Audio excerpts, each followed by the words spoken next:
The night Daniel Harper's life changed forever did not begin with a phone call or a hospital alarm. It began with a question so quiet, so unexpected that it froze him in his chair.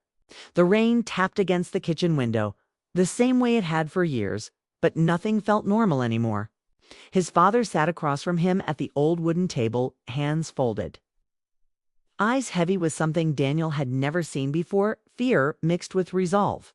Daniel was 32, born and raised in a small Massachusetts town where people waved from porches and life moved slowly. He had built his world around routine and responsibility. Sundays meant dinner with his father.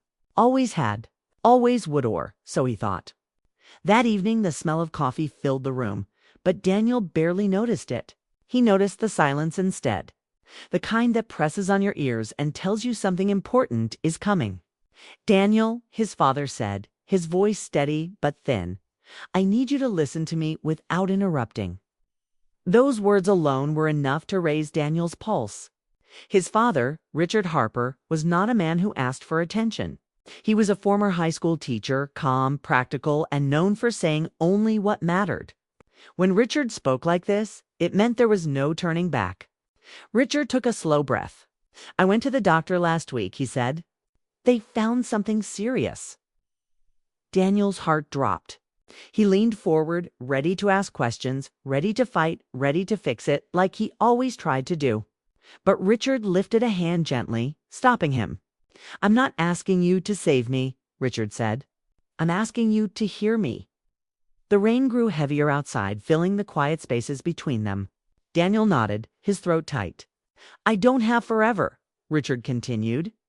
"And I don't want my time left to be spent watching you put your life on hold." The words struck harder than the illness itself. Daniel felt a wave of confusion rush through him. His life on hold. He had a good job, a steady routine, a relationship that had lasted years. From the outside, everything looked fine. But Richard wasn't talking about appearances. He was talking about truth. Daniel thought of Emily Parker. Emily had been part of his life for almost 6 years. She was warm, patient, and deeply understanding, maybe too understanding. She had stood by him through missed vacations, canceled plans, and postponed dreams. She never complained when Daniel rushed home early to check on his father. She never asked for more than he felt able to give. And that Richard knew was the problem. "You've shaped every choice around me," Richard said quietly. "You think I don't see it, but I do." Daniel opened his mouth to argue, but no words came. Because deep down, he knew his father was right. He had turned down a job offer in Seattle. He had delayed moving in with Emily. He had promised her soon so many times that the word had lost its meaning. "I don't regret raising you alone," Richard said. "Your mother would be proud of the man you are. But I regret letting you believe you owe me your future." Daniel's eyes burned. He looked down at the table, at the scratches left from years of family meals and quiet nights. This house held memories of laughter and loss, of homework and holidays. Walking away from it felt like betrayal. "I don't want to leave you," Daniel finally said, his voice barely above a whisper. Richard smiled sadly. "That's exactly why you must." The room felt smaller, like the walls were closing in. Daniel's mind raced with questions he was afraid to ask. Was his father asking him to move? To start over? To choose Emily fully, without hesitation? Richard leaned back in his chair, his gaze steady. "I want you to stop living halfway," he said. "I want you to build the life you keep delaying. Even if that life doesn't include this house anymore." Daniel felt something break open inside him. For years, he had told himself that sacrifice was love, that staying was the right thing, that waiting made him a good son. But hearing his father say these words flipped everything upside down. "This isn't about me being alone," Richard added. "I've made my peace. I just need to know you'll make yours." The rain slowed, but the weight in Daniel's chest did not. He realized this wasn't just a conversation, it was a turning point. A line drawn between fear and courage. Then Richard said the words that truly changed everything. "There's one more thing you need to know." Daniel looked up, his breath caught. Whatever was coming next felt heavier than everything before it. His father's eyes softened, filled with a mix of sadness and love. "I've already made plans," Richard said. "Plans that don't depend on you staying." Daniel felt the ground shift beneath him. His father had always leaned on him. Or so Daniel believed. The idea that Richard had been quietly preparing for a future without his son nearby felt unreal. "I'm moving," Richard said calmly. "Closer to the coast. Near a place where I can see the ocean every day." The words echoed in the room. Moving meant distance. It meant change. It meant the end of the life Daniel had carefully maintained. "You did this without telling me?" Daniel asked, hurt creeping into his voice. Richard nodded. "Because if I told you sooner, you would have stopped me. And I couldn't let you do that." Silence filled the space between them again. Not angry silence. Not cold silence. But the kind that comes when two people finally say what they've been avoiding for years. Daniel realized something then: his father wasn't pushing him away. He was setting him free. Still, freedom felt frightening. As Daniel stood to leave that night, he paused at the doorway. The house looked the same as it always had, but it no longer felt permanent. It felt like a chapter coming to an end. Outside, the rain had stopped. The streetlights reflected off the wet pavement, glowing softly in the dark. Daniel sat in his car for a long time, hands gripping the steering wheel, heart pounding. He knew one thing for sure. After tonight, nothing would stay the same. Daniel Harper didn't sleep that night. The moment he left his father's house, the world felt heavier, like he was carrying both his father's fear and his own uncertainty in his chest. The streets of his small Massachusetts town were quiet. The occasional car passing by, headlights reflecting off the wet pavement from the night's rain. Daniel's mind raced nonstop. He knew he had to make decisions. He had spent years avoiding choices that would define the rest of his life. He thought of Emily Parker, waiting for him, her patience that had carried him through every delay, every hesitation. He realized he could no longer let love wait. Not when life itself had started demanding action. By morning, Daniel's decision had taken shape. He drove straight to Emily's apartment, hands tight on the steering wheel. She opened the door before he could knock, her smile bright but cautious, noticing immediately the tension in his face.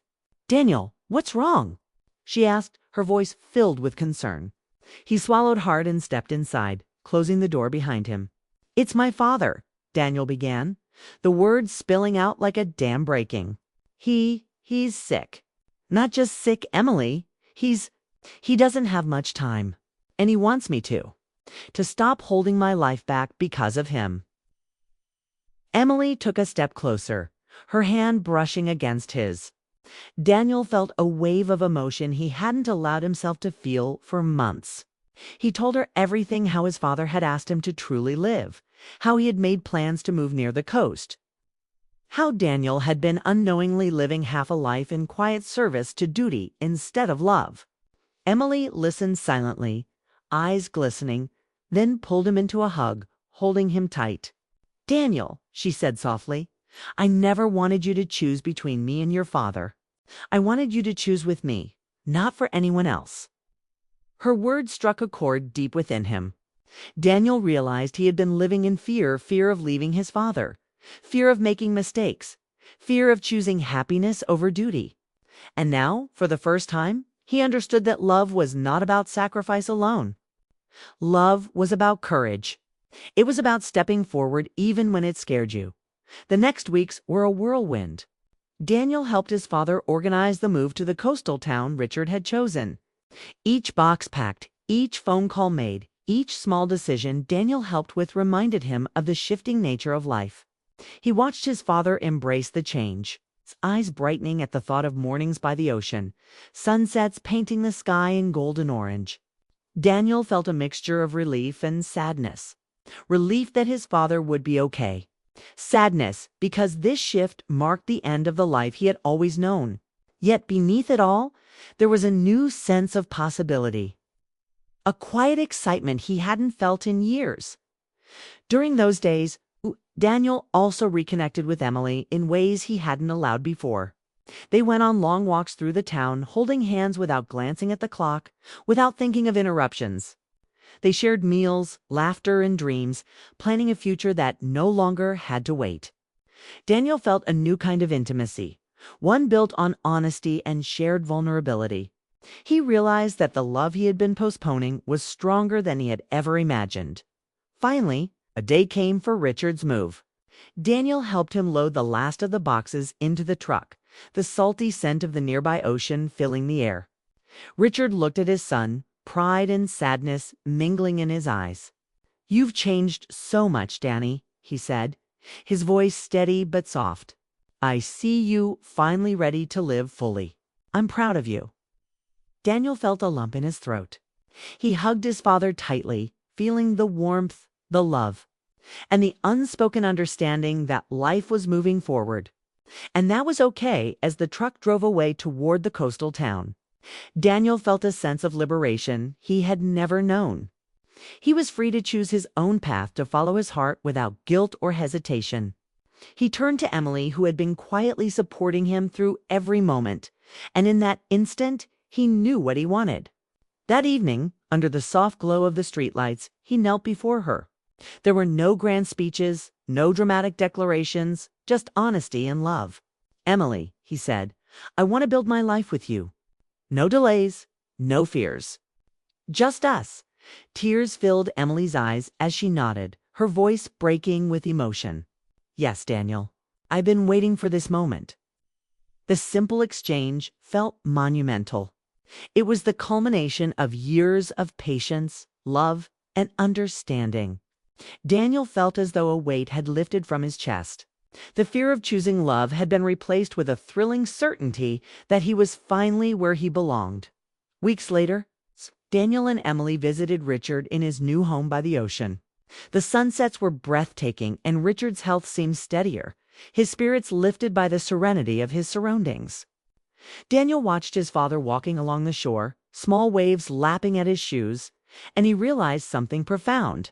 Love, whether between father and son or between partners, required trust. Trust that letting go didn't mean losing. Trust that life's changes could bring joy rather than pain. Richard smiled as Daniel and Emily approached. "I've never regretted asking you to live your life," he said, his voice warm and steady. "It was the hardest request I've ever made, but it was worth it. Watching you choose love, it's the greatest gift a father can receive." Daniel felt tears sting his eyes as he hugged his father again. He understood now that the shocking request had not been a burden, but a blessing. It had forced him to confront fear, embrace change, and step into a life that was truly his own. That winter, Daniel and Emily had a small wedding. It was simple and heartfelt, attended by close friends and family. Richard, sitting in the front row, watched proudly as his son and his partner exchanged vows. There were no grand gestures, no flashy celebrations, just love, sincerity, and the quiet joy of people choosing to live fully in the moment. Daniel felt a profound sense of peace. The difficult conversations, the emotional nights, the moments of fear, they had all led to this. He had learned that real love, the kind that lasts, grows from courage, trust, and the willingness to embrace life without hesitation. After the wedding, Daniel often returned to the coastal town with Emily to visit his father. They shared meals, walks along the beach, and evenings filled with stories and laughter. Life continued to move, as it always does. But now Daniel faced it with a heart open to love and a mind free from guilt. He saw clearly that the shocking request his father had made was not about distance. It was about clarity. It allowed Daniel to understand that the truest form of love often requires letting go, not holding on too tightly through all of this. Daniel realized something even deeper. Happiness is not found in the absence of challenges or in fulfilling obligations alone. True happiness comes from living authentically, making choices that honor both the heart and the responsibility we carry toward others, and embracing love when it finally arrives. The journey had been difficult, filled with uncertainty, heartbreak, and fear, but it had also been transformative. He had learned that life could change in an instant, that a single conversation could redirect a lifetime, and that courage often begins with listening and trusting those we love in the quiet moments.